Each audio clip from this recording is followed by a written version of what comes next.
The eve of the Olympic torch's arrival brought excitement and joy to the railway.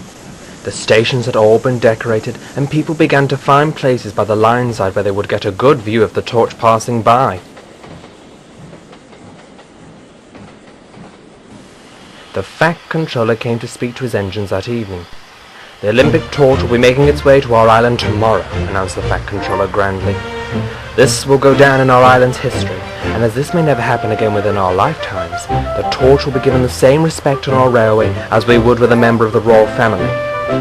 Henry rolled his eyes whilst the other engines listened carefully. "Royal protocol will be put into full effect. A pilot engine will depart 15 minutes before the torch train to check that the line is clear.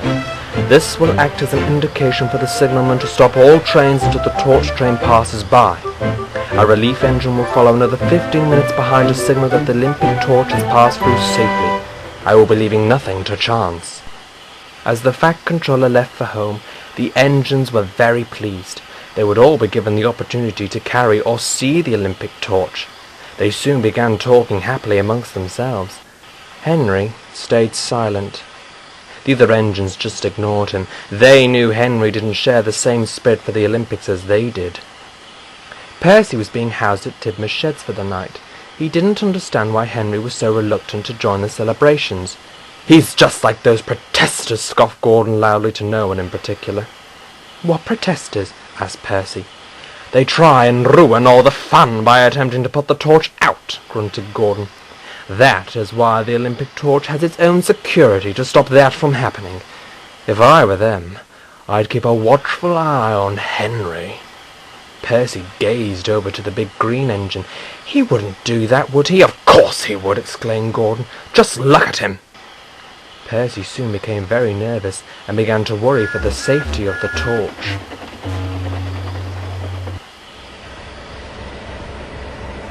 The great day soon arrived. At Barrow Station the crowds filled the platform to get a sight of the legendary flame. Edward, being the oldest of the fact controller's engines, was given the privilege of carrying the Olympic torch first. James was to act as the pilot, and Gordon as the relief. The fact controller paced the platform anxiously. Suddenly, a great cheer cried out through the station as a torchbearer ran through the station. Photographs were taken next to Edward as the fact controller was handed the torch. The engines whistled ecstatically as James snorted out of the station and led the way. "Look out, Sodor, here we come!" called James.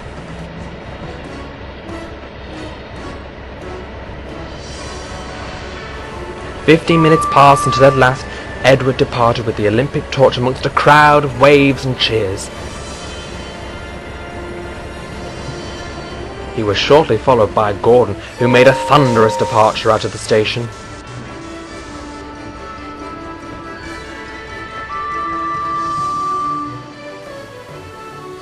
The crossing to the island of Sodor went smoothly.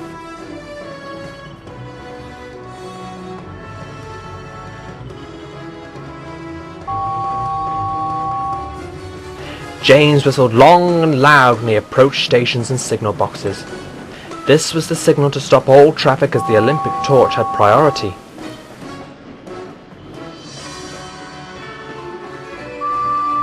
People waved and shouted as the torch train steamed by. Edward and the fact controller had never seen so many people by the line side. They raced past many of the other engines. Bear was the first to witness them glide effortlessly past. He tooted his horn joyfully. Next were Bill, Ben and Boko at Wellsworth. They cheered Edward on as he steamed through. "Good on you, Edward! Make Sodor proud!" they shouted. Edward beamed proudly as he passed his friends. Further down the line, Henry had been redirected into a goods loop to let the torch train pass through.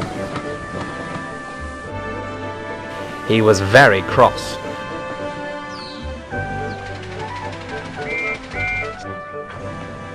"Why should my passengers be kept waiting for this stupid torch?" Henry snorted. "Stop being such a wet blanket," scolded his driver. "The torch train is of the utmost importance and the passengers will be excited to see it go by." They were interrupted by the sound of James's whistle. "Stand aside! Torch train coming through!" announced James importantly.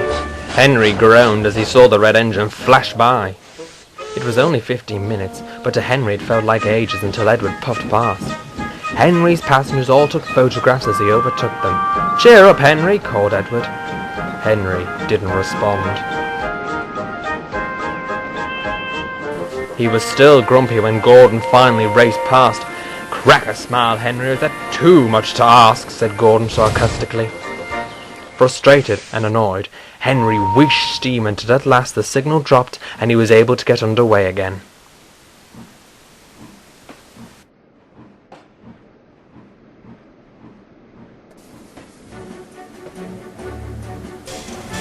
At the big station, Oliver's fireman was getting ready to accept the torch when it arrived.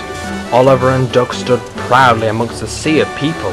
The station was completely packed, and the station master had to stop people from coming in as the platforms quickly reached their capacity. It wasn't long until James steamed in. "The torch is here!"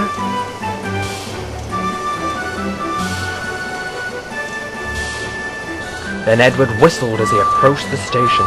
Duck and Oliver responded willfully as Edward rolled smoothly into the station.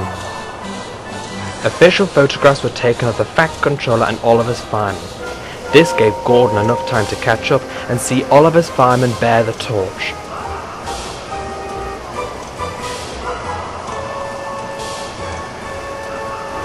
He waved happily as he ran out of the station and through the town. The two Great Western engines were overcome by it all. They couldn't stop whistling. The Fact Controller congratulated James, Edward and Gordon. "Well done. I am very proud of you all," he smiled, "and I expect all of my engines to show the same enthusiasm as you have shown." "Pity Henry isn't here to hear that," muttered Gordon. The other engines agreed.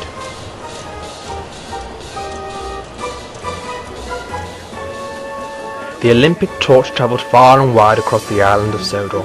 The torchbearers were greeted warmly wherever they went. The engines were immensely proud too. They all felt honoured to be within the torch's presence.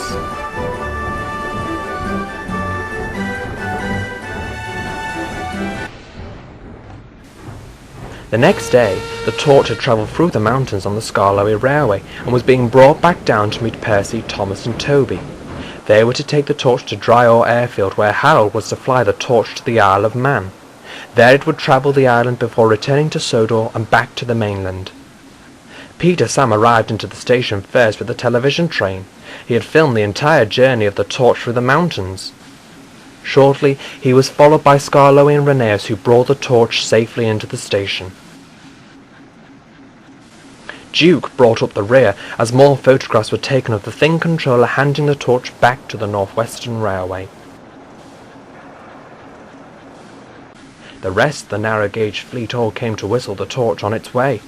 "Come back again soon," called Rusty. "Yeah, that's if we're all still here," joked Sir Handel. As the engines laughed, Henry pulled in next to Percy. The little green engine eyed him up suspiciously. He still had what Gordon had said on his mind. "That pointless torch not gone yet," grumbled Henry. Just then a man was getting too close to the torch. Security hadn't noticed, but as Percy looked back, he gasped in surprise. "Look out behind you!" he cried. The man leapt towards the torch with a fire extinguisher, but was forced aside by security. Quickly, the torch boarded Annie, and the man was escorted off the station. "Well spotted there, Percy," said Peter Sam. All the engines sighed with relief. The torch had escaped unharmed. "Why did that man try and put the torch out?" asked Percy. "He was a protester," explained Skarloey. "Something political mind, but don't you worry about that. You make sure the torch is safe." Percy smiled to himself, but then his face turned dark as he looked at Henry. "You distracted me. You wanted the torch to go out," snapped Percy crossly. "How was I to know that man was a protester?" retorted Henry. "Gordon was right. You're just like them. You want to spoil all the fun." Percy snorted away.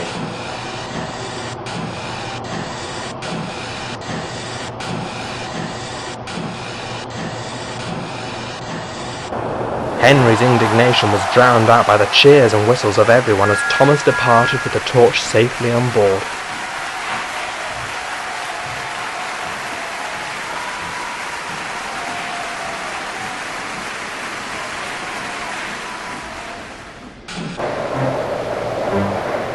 Toby followed close behind, keeping a good lookout.